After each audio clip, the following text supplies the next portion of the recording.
Hey guys, Jarek and Komodo here, and we're back for the best Halo 4 Forge maps. I haven't done one of these in a while, and it does take a decent amount of time and editing to do these, so if you want to see more of them, be sure to share it around, and if it gets a lot of views, then I'll make more. And as always, I'll be answering questions that viewers have put down below in the comments, so if you want your question answered, put a question down below in the comments, and I'll try to answer it in a future video. So, before anyone asks this, because no one has asked this yet, because it was just announced, I think earlier today, maybe yesterday, I'm not sure when it was announced. But what do you think of the Nintendo 2DS? Personally, I don't understand why you'd want it. Let's not even go into like the changes for now. Let's just look at the design of it. What the hell did they do? It doesn't fold anymore. It's like a flat screen tablet wannabe with two screens. It looks horribly uncomfortable, and it doesn't look like it would fit in your pocket well at all, which defeats the point of a handheld. I just want to know where the L and R buttons are. They're probably still in the same spot. It looked flat on the back, though. I don't know, I didn't take too long of a look at it because I just saw what it did. I watched the whole video and I went, what? Why? And the more amusing part of all of this, actually, let me go ahead and explain why I'm not a big fan of it. I don't see the point. You can turn the 3D off on your 3DS. So why would you want something that doesn't even have the 3D capability to begin with? Because if you don't want the 3D, then just turn it off and then you can have both. Honestly, this thing is an ugly DS with slightly better graphics. Basically. Okay, let's not just say slightly better, because I think that's not being fair to the 3DS. Due to the name, I assumed it was just going to be a DS with 3D capability, but it really is a pretty substantial upgrade over the DS. Yeah, it is. I think it's a little bit better than like what you'd see in an N64. Maybe, actually, I would almost be willing to say it's about a generation better. Oh, and I'm going to interrupt real quick. This map here, it's just a pretty standard racing map until you get to the end. Then you get a binary rifle and you can try to snipe other people that are trying to complete the map, which is pretty awesome to basically dick around with your friends while they're trying to complete the course and piss them off. I was kind of wondering what was up with that. And then I just really felt compelled to shoot these mongoose, because you give me a giant gun and then I have something to shoot, so why not? Anyway, what was I saying about the 2DS? It just sounds very... Even just saying the 2DS sounds strange to me. I don't know what it is. I want to just go ahead and put this out there. Instead of making a... And this isn't even really a new system. Not at all. Why couldn't they have just improved on some of the things that the 3DS had going for it? And aside from that, they could have improved on things like, oh, say, I don't know, the structural integrity of the handheld itself. I have literally gone through a DSi and a 3DS, and for no reason at all, the L and R buttons stopped working on me. It's not like I throw this thing around like it's a boomerang. It's literally either in my pocket or my bag, or I'm playing it. Or it's in your hands while you're taking a shit. Shut up. Nobody needed to know that. I've never understood why people do that. It's boring just sitting there on the toilet. God damn it, taking a shit, wasting my time. I have other better things I could be doing. Yes, exactly. Why do you think there's magazines in people's bathrooms? You know, I actually at one point in time when there was a really awkward time. I went to a friend's house and they had porn magazines in the bathroom. Why? I have no idea. Please tell me they lived alone. No, this was like in high school. What? So it was either... I don't think the kid would be stupid enough to leave that out for his parents to see, so I'm assuming it was probably his father's, which is even worse. Yeah, seriously. This is kind of cool. This is a pretty cool map. I like how we just went from porn in bathrooms to this is a cool map.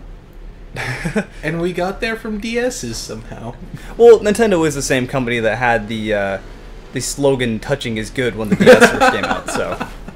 Nintendo has some pretty interesting advertisements that they've always been sexual. I don't know how they actually get passed in America with how strict it is in America. And then you go back and you look at Nintendo's track record where they like tried to censor as much as they could before they released things on their systems, which is really funny. Well, a lot of things have been censored in America because America is America. I mean, the most famous one is probably how they changed Jinx for obvious reasons. When in all reality it actually had nothing to do with black people in any way whatsoever. It was supposed to be a representation of a Japanese look. Honestly, I didn't even know that they changed Jinx. I would have never been able to tell. It looks the same to me. It went from being black to being purple. Yeah, I know, and I would have never noticed. Yeah. It looks the same. That's what I was gonna say. So back when you were talking about your DS breaking, apparently it's a common issue, but I have never once had a Nintendo handheld break on me. Like, I don't know what it is, but for me they're like indestructible. You're one of the lucky ones. I know those. My brother and I are one of the lucky ones. My brother put his through the wash and it kept working. His DS. What was? Didn't you say it was a DS Lite? Yes. Okay. I don't know. Like, my friend had a DS Lite and she dropped it, and it came apart a little bit, but it worked just fine. And then we're gonna move on. Actually, it's because I'm running out of time in the video. Right. Gonna move on to next handhelds. The PS Vita. This is a interesting thing to talk about because there is a lot of potential that just really is not tapped into. Really, as of right now, the PS Vita, it is the only handheld that can play shooters correctly. Nintendo can't play first-person shooters without having to use the touchscreen, and let's just be honest, that's shit, that doesn't work. That's horrible. And the PS Vita has 2 analog sticks. So it has a lot of potential to make some good handheld shooters that are exclusive to the PS Vita that Nintendo cannot cash in on. And, you know, they're not really doing it. They are going to release a new Killzone game, which, I'll be honest, it doesn't look amazing in any way whatsoever, but it looks like a good shooter to waste time, and maybe it's a good opening act to kind of let other shooters go on to the PS Vita. But I actually would like to see some more shooters going on to the Vita, because that's really all it has going for it. I got nothing to say there. I have nothing. I've seen literally like that Uncharted game. That's it. Yeah, apparently the Resistance game, which, you know, was the other shooter, they've had like 2 shooters on the PS Vita in total. A Resistance game which ultimately failed, and the Call of Duty one which failed even worse.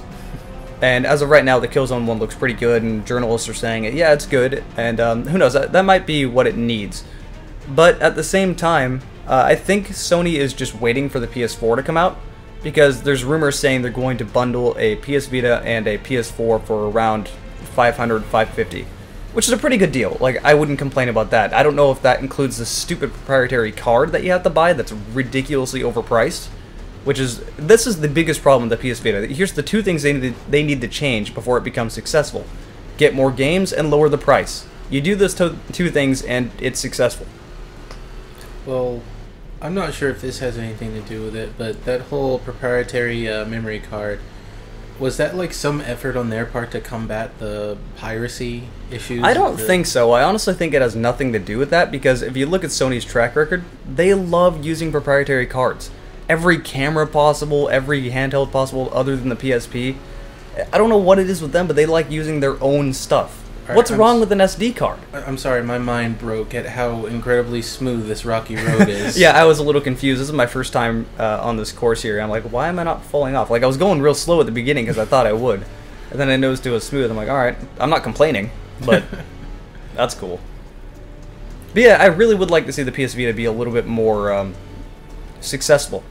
Because if you look at handhelds, there really hasn't been much competition for Nintendo, and Nintendo does not appeal to someone like me that's really into a lot of shooters and a lot of the quote-unquote hardcore games. I hate using that term, but it's the best way to describe what I'm usually into. I mean, you're not going to see something that's advertised for the same crowd that plays Red Orchestra on Nintendo stuff. So it doesn't leave you much choice when it comes to handhelds, and I'd like to see the PS Vita become cheaper and successful. As long as they've got games that interest... like I said, I've looked at none of the lineup for the Vita. All I saw was the Uncharted Golden Abyss and... What lineup? That's the main problem. There's no lineup. But yeah, the other question, I actually did get this a question? I can't speak. I did get this question a lot, I think about a few weeks ago, and you're going to start laughing as soon as you hear the question. What do you think of Call of Duty Ghosts? I almost didn't want to talk about it, to be completely honest, because it's predictable. It's very, very predictable. I looked at the gameplay, and the shit looked identical to Modern Warfare 3. Like, the only thing it looked like they changed was just... You're having a really hard time not laughing at this.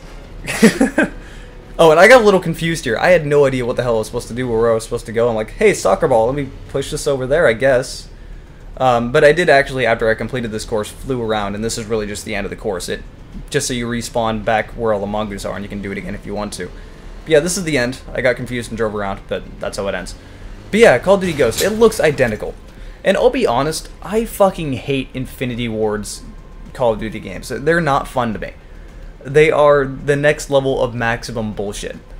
And it's really like, I somewhat respect Treyarch. They're kind of in a tough situation with they need to put out what Activision intends them to release. They can't really experiment too much, because Activision will be like, yo, that's not a Call of Duty game, make a Call of Duty game. And they'll have to redo a lot of shit. But given the fact that they have to make a Call of Duty game, I think they do a pretty good job making it overall pretty balanced. I mean, Black Ops 2 was an overall pretty good game for a Call of Duty game, despite the really shitty maps. I'm gonna agree with this.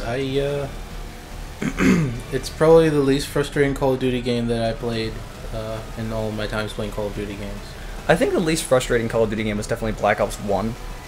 Something about Black Ops 1 was very, very easy for people that played a lot of shooters and already knew what Call of Duty was, and it was really, really balanced, basically. It was slow-paced, and it gave you the opportunity to actually outsmart people, which makes it a lot easier for me, because I play a lot of stuff like Red Orchestra where you need to do that anyway.